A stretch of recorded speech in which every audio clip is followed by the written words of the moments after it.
Right now we have a song tentatively titled Disneyland Acid Trip. When you hear it, I think you'll kind of understand why. I wrote this silly piano part with this drum. I had this idea, like this old, like Western, like with the old piano that plays itself, and with the drum roll behind it and stuff. And I wrote this verse, and then I showed it to everybody, and then I wanted to immediately throw it away. And everyone was like, "No, yeah, that's rad. You got to keep that. You got to keep that." We were writing it. We were kind of just like, how should we approach this song? You know, it wasn't really coming together. A lot of songs were passing it up and growing. This one was kind of staying stagnant between verse and just, we didn't really know what we wanted to do, but everything we were kind of adding to this thing created this vibe. So we finally one day asked ourselves, what does this song remind you of? What do you think of when you're writing this song? And we came up with a flying carpet ride. We were like, this is a flying carpet ride. And as we kind of went along, which happened much faster after that, we just realized it's much more than a flying carpet ride. It's like being on acid at Disneyland.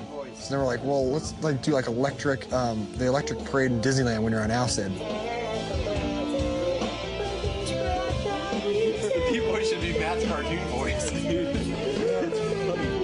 We had Jamie lay down the piano on it and worked his butt off on it and just get that thing perfect. Just did all this kind of classical-esque type stuff. Then we're going to change the whole vibe. We're going to this pirate type.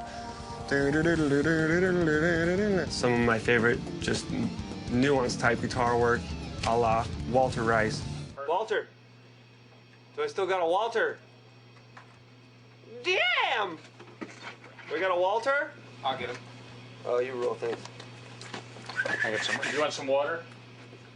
No, just some Walter. We wanted to have a song that just had a real religious choir to it.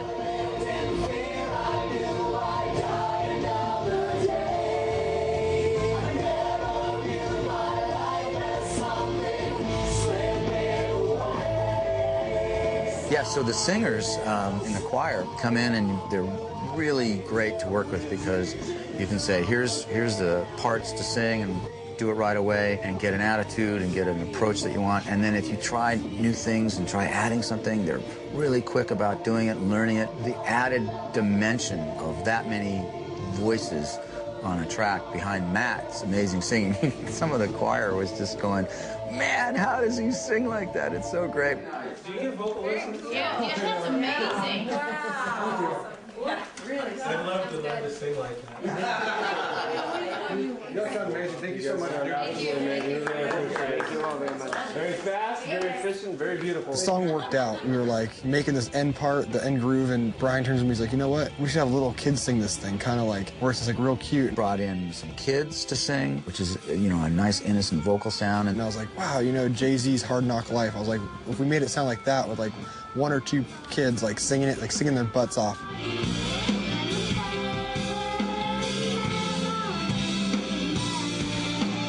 You know, I don't know, they're 8, 9, 10 years old, and they were so professional. They came in, they sang, it was amazing. And lyrically, we just wanted to write about growing up and the full circle of life. You grow up, you get older, you have one chance.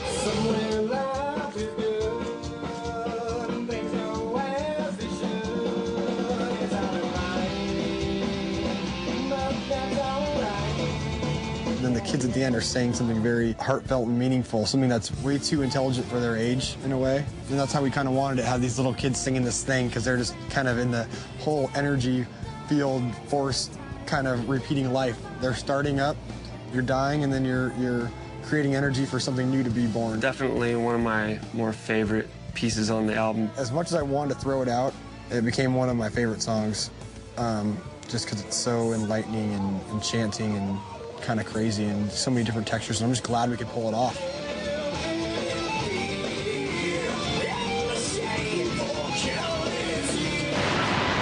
Stupidest thing you could ever have. The stupidest fucking thing you could ever have is what me and Brian are doing. You know why? Because last time I decided to get real fucking fat before we did the DVD. So now I gotta eat stupid egg whites and oatmeal until I'm skinny again.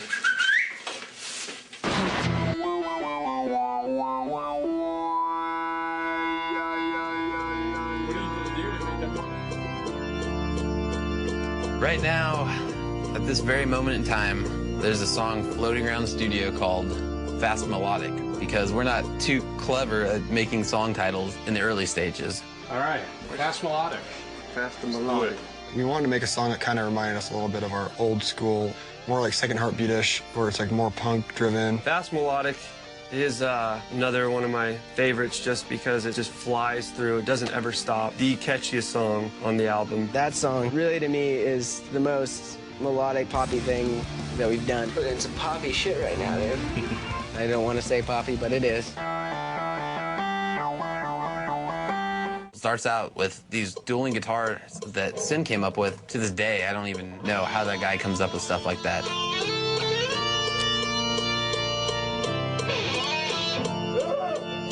And we're off. It's just pure melody, pure energy the whole time. It's really, really fast.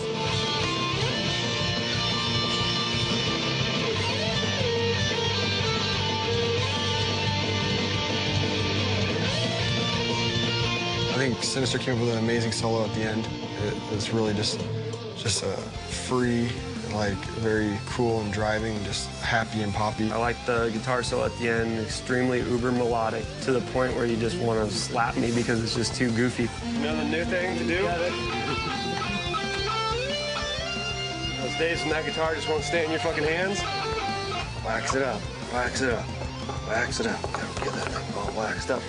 A little bit of sex wax, yeah. It's just a great vibing song. It's just a happy song. It puts you in a good place, and we auto-tuned the shit out of it. And while Matt was in this very room doing the vocals for that song, I had this brilliant idea, which you might hate me for later, to get a little festive with the auto-tune. It's something that we've always really liked, you know, and we never heard it in any rock music. So we really wanted to try it out, and we actually all fell in love with it. We took the vocals and we hard auto-tuned them so that you can hear the actual notes, you know. And we just thought that it called for it to make the song, you know, unique and try something we've never really done before. And it came out really cool. And I don't know what that really does to it, but I think we like it. It's one of those things that people either hate or love. A lot of people that have heard it already so far have been like, you know, I don't know if other people are gonna like that thing you have in your voice, but I love it. And I've been hearing that from everybody. Like, I don't know if other people are gonna like it, but I love it. So that's a good sign, is that everyone's kind of scared to like it, but they just like it. I love it, dude. That's what I've been saying. I think if we're gonna do it, we gotta fucking do it. One of my favorite tracks on the album is definitely Fast Melodic. It was really cool to hear the lyrics that Chad came up with for it. The way you're singing the chorus is great, too.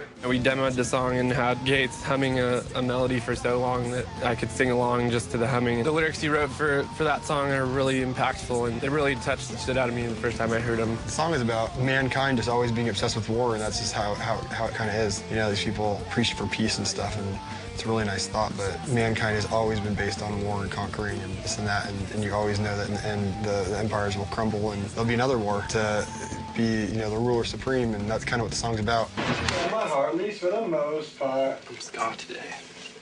Hey, Doc. What's wrong with you? You want me to do that high octave too? What happened? Jesus Christ. What happened?